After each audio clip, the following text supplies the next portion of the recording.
Thank you, everyone, for joining. This is a very exciting moment, just over 1 year on from equal prize money.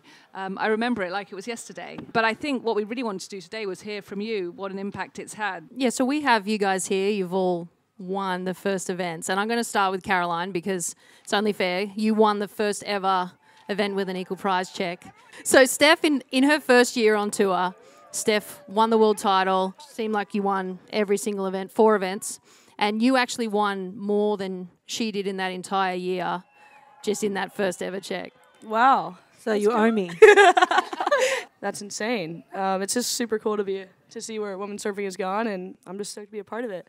But thanks to you for leading the way and all you guys. No, I think Caroline was so fitting for the first athlete to win, just because of, it was like the changing of the guard, and that was a real moment for me where I was so proud of you, but also for all the women, thinking of the future generations to think that they're not going to know any different, and that's amazing. Carissa, you have your Sea Stars, and they're all going to come into this new era. And how much of an impact do you think it's going to make for those little kids? Oh, it's huge. It's great to see that these girls have a career path to look forward to.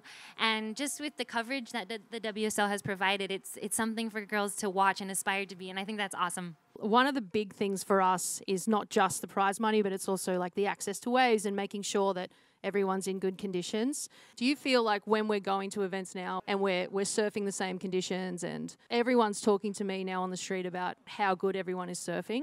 It has maybe switched the focus a little bit from, I guess, appearance-based things to just wanting to be the best surfers that we can be. And it's very contest-driven and performance-driven, and I feel that for sure, which is what I believe the sport really needs to progress and become bigger and better, and I think it's the right image for surfing. Yeah, I've always noticed that everyone talks a lot about training, and someone like Sal, you've always been so on it. Do you feel like having the extra support in terms of prize money is going to change how you go forward with that? Yeah, I feel like there's been a lot of shift changes, even in my 11 years on tour. And I think just being in the lineup, I don't know, I just noticed that no one would really bother you when it was your turn anymore. And all these little things have accumulated to be something that's pretty momentous. And yeah, I just think it's a special chapter for sure. What I was personally watching this year is people were coming back to the same stops, but seeing a whole different number on their bank account. And someone like yourself, Court, you've won bells a bunch of times. Was that a special moment for you? For me, bells is just a special spot. It's taught me a lot about competition and being an all-around athlete. And you look at the legacy that happened generations prior, and the women, a lot of the first winners didn't even have bells or prize purse or anything. And every time I win that bell's it's special.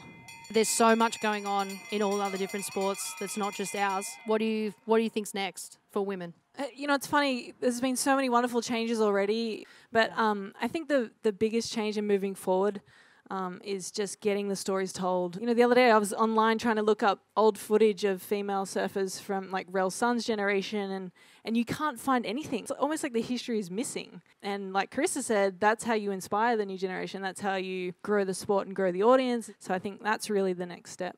Well, thanks, guys. Thanks for coming. Thanks for chatting to us. Do you have anything else to say, Caroline?